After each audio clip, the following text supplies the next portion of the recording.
You can't just drive through. This street is closed for my dog's birthday, she shrieked, heels digging into the pavement like she was defending a royal parade. I slammed on the brakes so hard my seatbelt nearly choked me. I stared at the woman in disbelief, cones lined across the entire road like some kind of official blockade. There were balloons.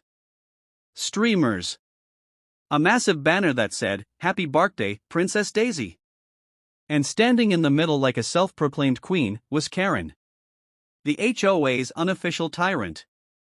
Before we start, please make sure to like this video and hit this subscribe button so you never miss a story like this. And also comments where you are watching from. Thanks.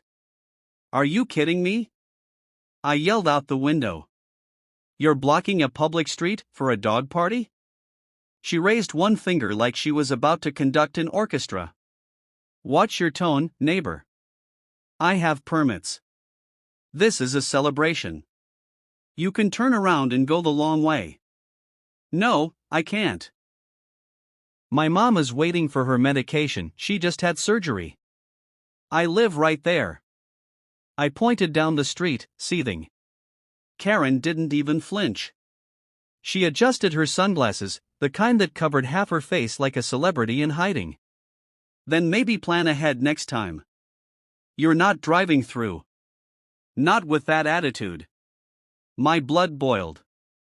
I got out of the car and walked straight up to the cones, yanking one aside. This is not your street to block. She gasped like I'd just vandalized a sacred monument.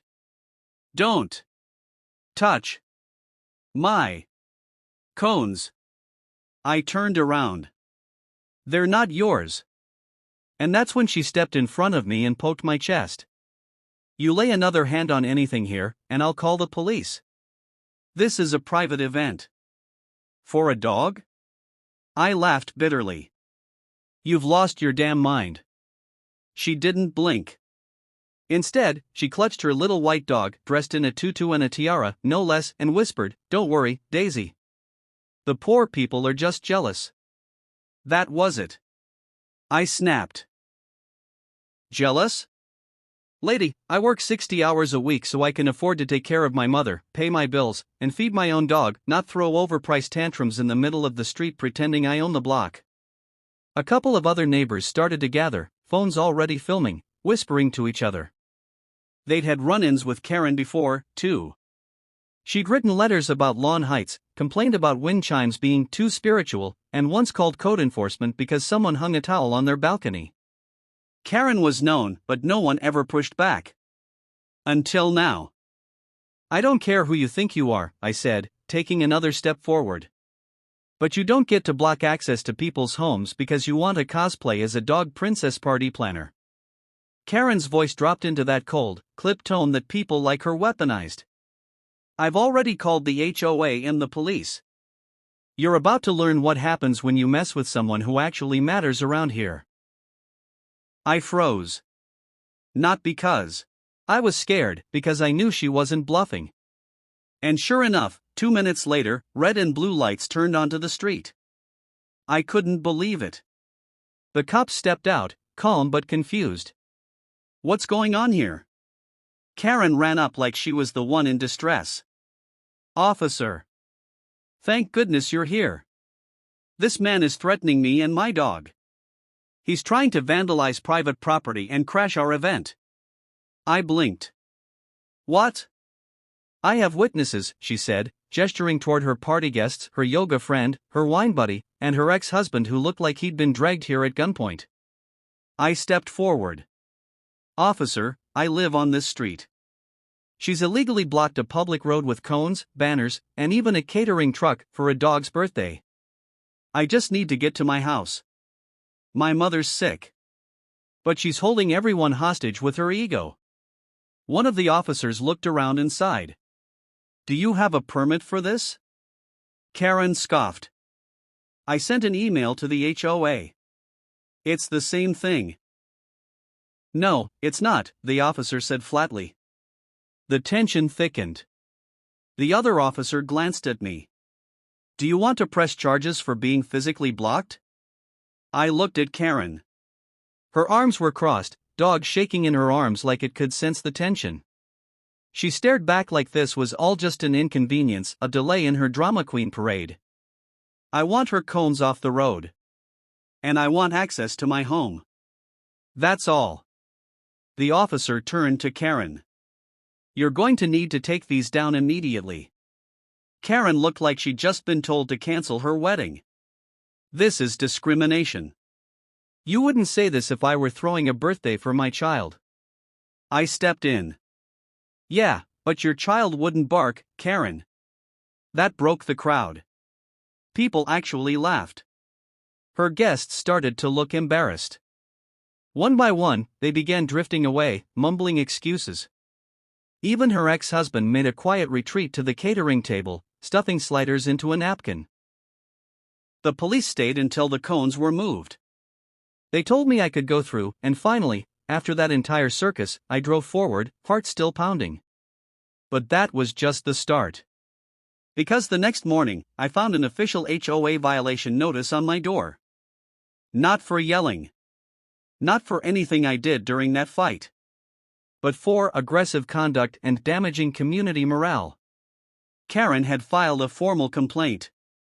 And that's when I realized this wasn't over. Not by a long shot. She wanted war? She was about to find out what happens when you push someone who actually fights back. And unlike her, I don't hide behind cones and cupcakes. I've got time. I've got receipts. And I've got every neighbor she's ever harassed ready to speak up. Let's see how royal she feels when the whole neighborhood rises up against her fake kingdom. The next morning, I opened my front door and froze. There it was, taped right across my mailbox in bold red ink, HOA notice, community conduct violation. I laughed out loud at first. I thought maybe it was a prank. But when I peeled it off and started reading, the laughter stopped cold. Dear resident, a formal complaint has been filed against you for aggressive behavior, public disruption, and violation of HOA community standards. Further action may result in fines or community probation. My jaw tightened. Aggressive? Public disruption? The only thing I disrupted was a self-appointed dog queen's ridiculous birthday parade. I didn't sleep that night. Not because I was scared, but because I was furious. Karen had filed the complaint. Of course, she had. She wasn't just content calling the police. Now she wanted me punished. And the worst part? The HOA didn't even ask for my side before posting that notice.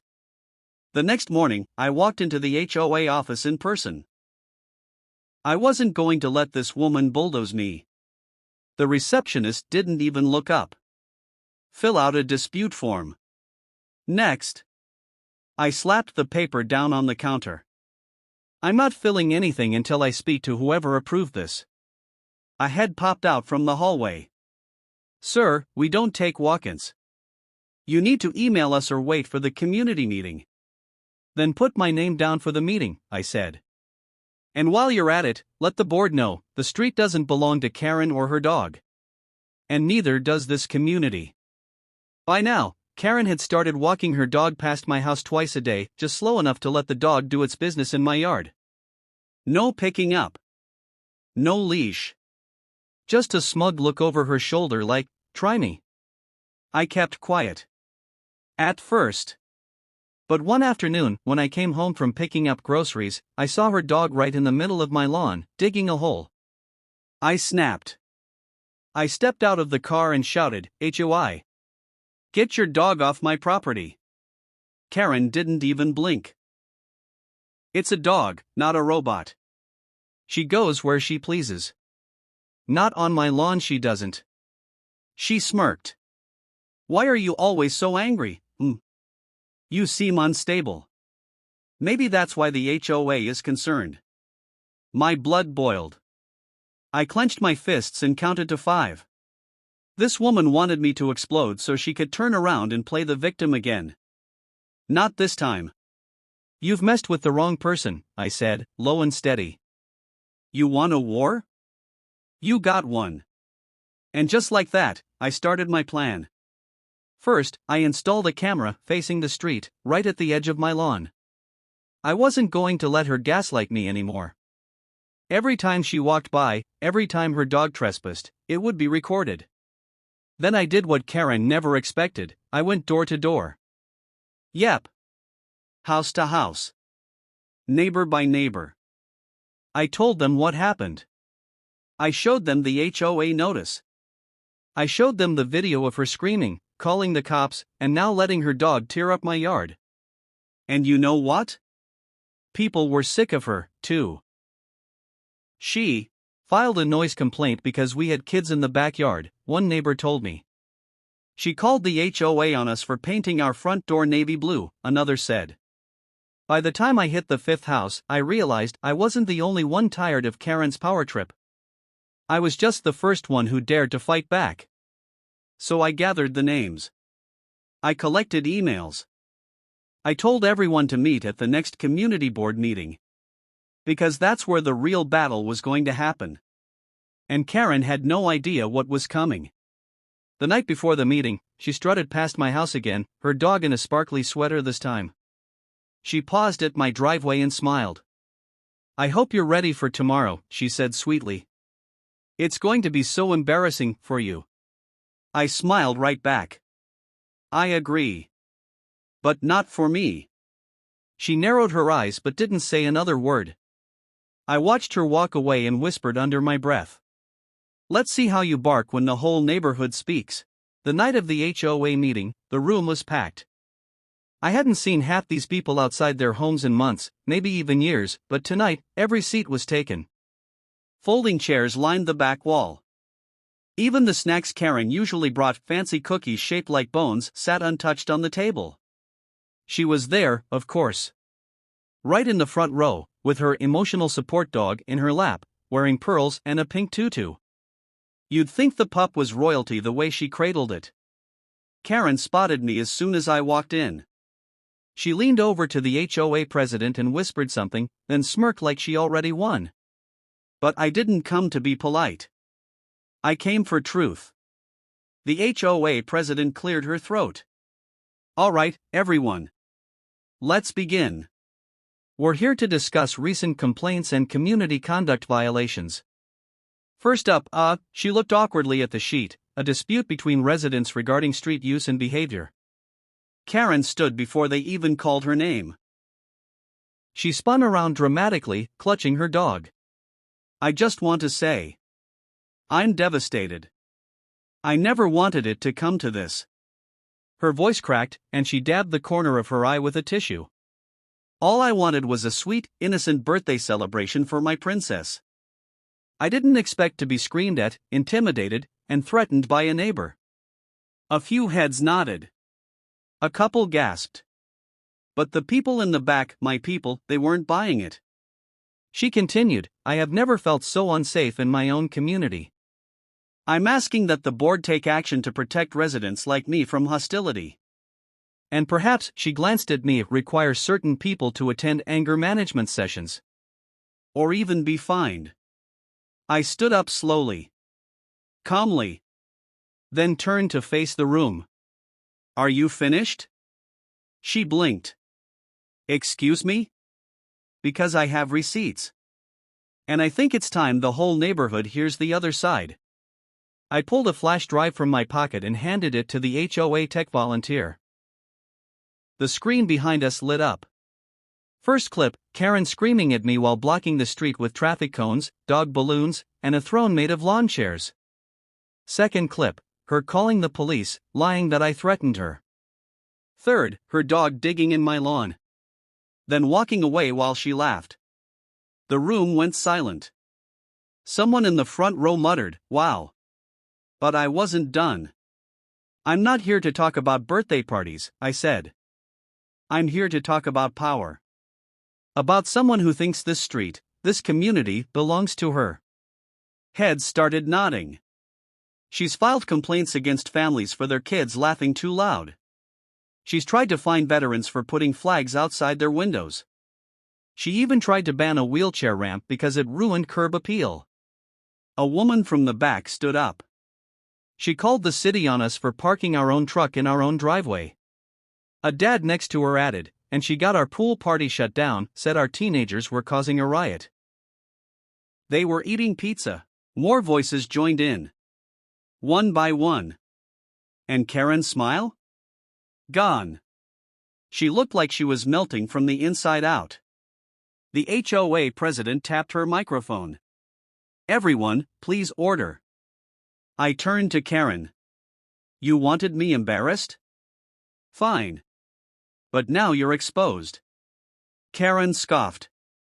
This is a mob. It's harassment. You people are jealous, just admit it. Jealous of what? I asked. Being feared? Manipulating rules so you can pretend you run the place? I stepped forward. Not aggressive, direct. You called the police on me for trying to get to my house. You lied to the HOA. You turned neighbors into enemies. And you think because you throw parties with monogrammed napkins, we'll all bow to you? The room burst into quiet applause. The HOA president cleared her throat. Thank you. We've heard enough from both parties. We'll take a vote now to determine next steps.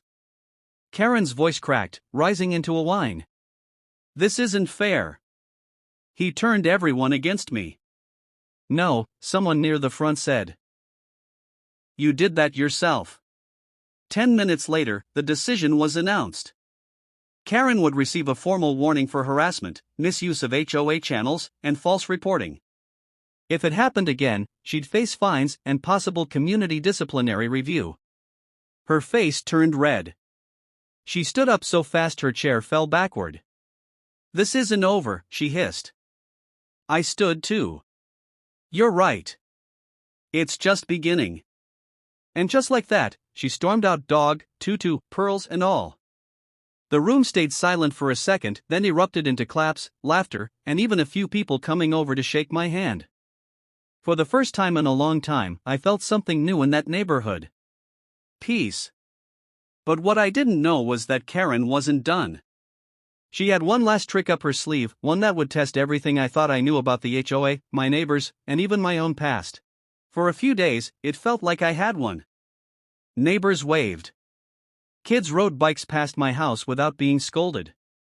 Even the morning joggers seemed lighter, freer. Karen was quiet. No more cones. No more cupcakes on command. No more surprise HOA reminders taped to my door. But peace, I learned, is a fragile thing, especially when someone like Karen is plotting in the shadows. It started small.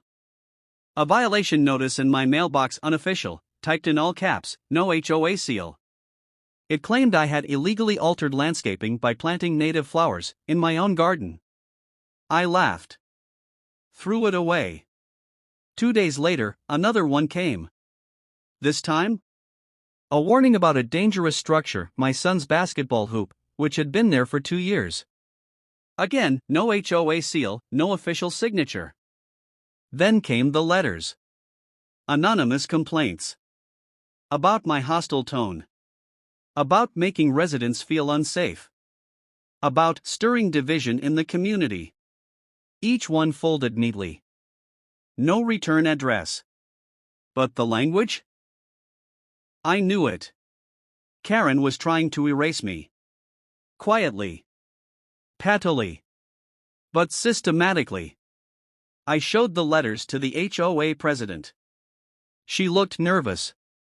I don't know where these are coming from. You seriously expect me to believe that? I asked.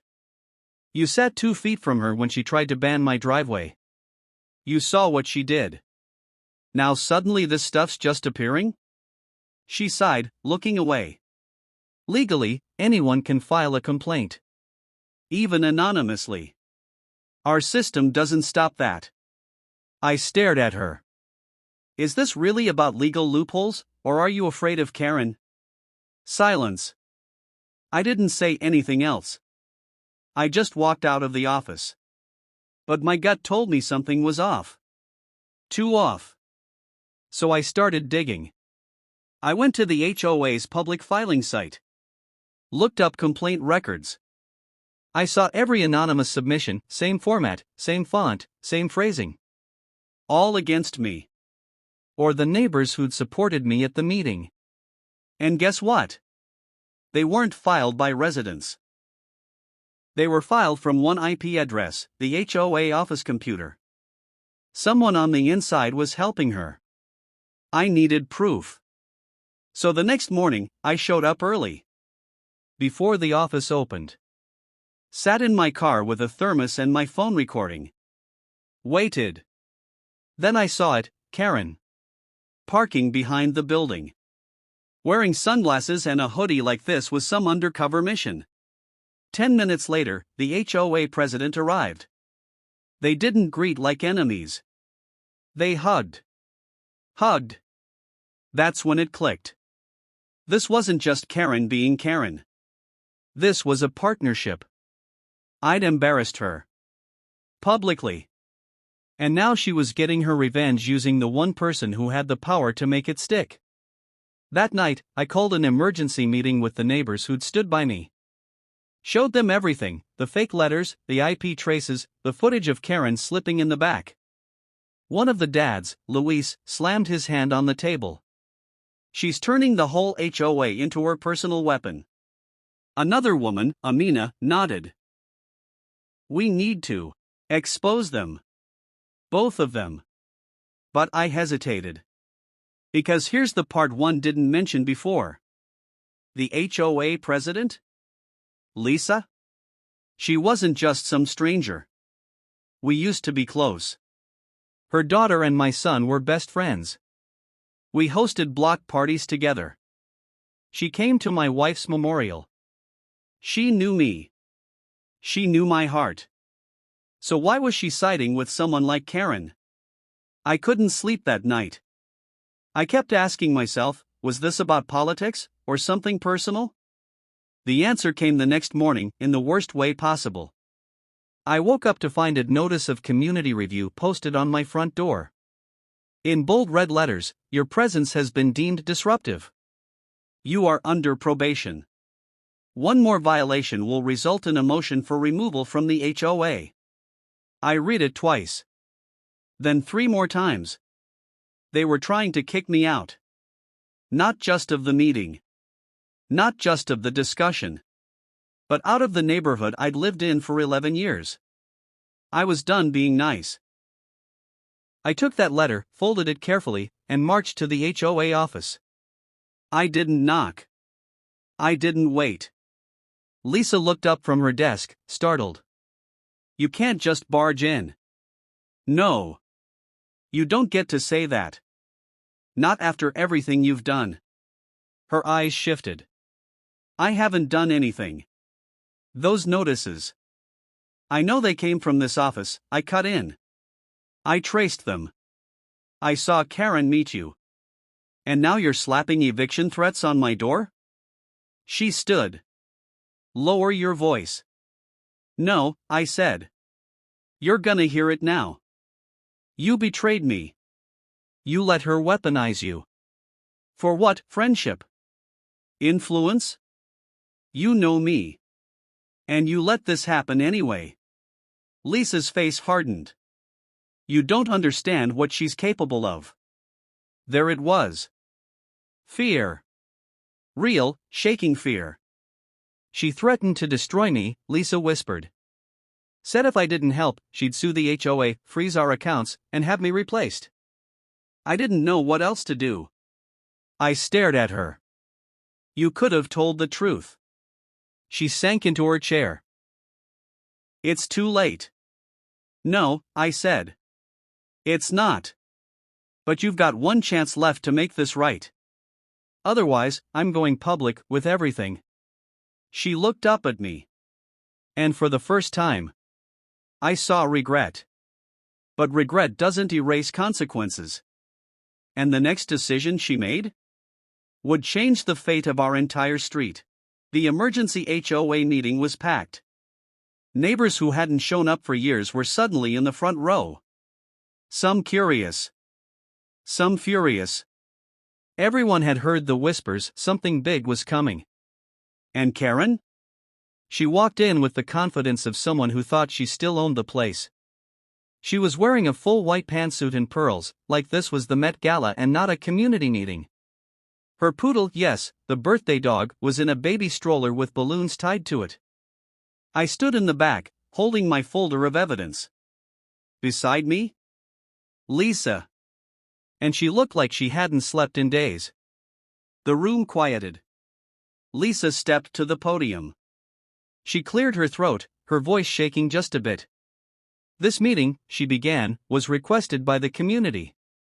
And it concerns abuse of power, fabricated complaints, and attempts to silence members of this neighborhood. Karen blinked. Then smiled sweetly. Is this about the flowers again? No, Lisa said, stronger now. It's about you. And me. And what we let happen. Gasps echoed. Karen's expression hardened. Lisa, what are you doing?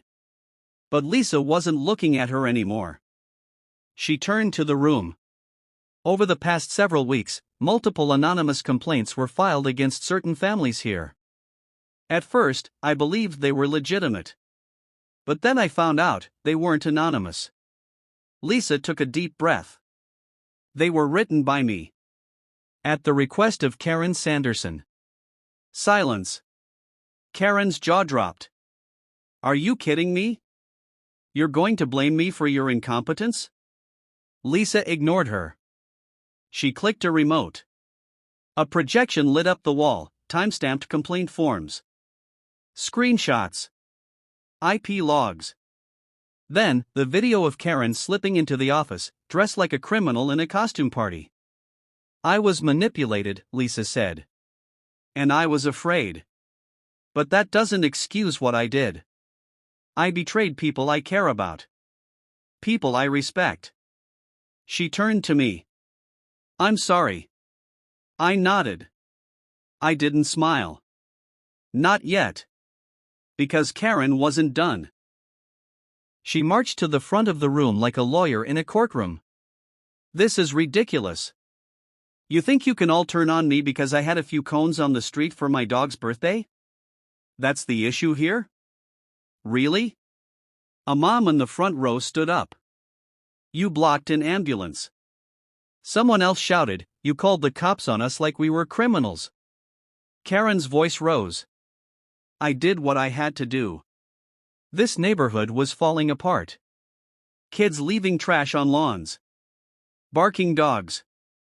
Cars parked wrong. And nobody did anything. I took charge. And yes, maybe I pushed boundaries. But at least I cared. You didn't care, I said, stepping forward. You controlled. There's a difference. The room clapped. Not thunderously, but enough. Karen turned red. You're all going to regret this, she hissed. You think you're better off without rules? You'll see what happens when chaos takes over. No, Lisa said. We're better off without you. A motion was called. A vote was taken. Karen was stripped of all authority. Lisa resigned tearfully but promised to stay as a neighbor, not a puppet. And me? Well, I didn't get revenge. I got something better. 1 week later, the cones were gone for good. The poodle parties? Cancelled. And the neighborhood? It healed. Not overnight. But steadily. We held a block cookout. Real people. Real stories. Real community. And when someone spilled soda on the sidewalk? No one called the police. Some people confuse control with care. They use rules not to protect, but to punish. And they hide behind systems, because deep down, they're afraid to face who they really are. But when one person finally stands up, speaks truth, and refuses to back down, they don't just break the silence. They break the cycle. Because real community doesn't come from power. It comes from respect. Even if that respect starts with one person and a driveway full of cones.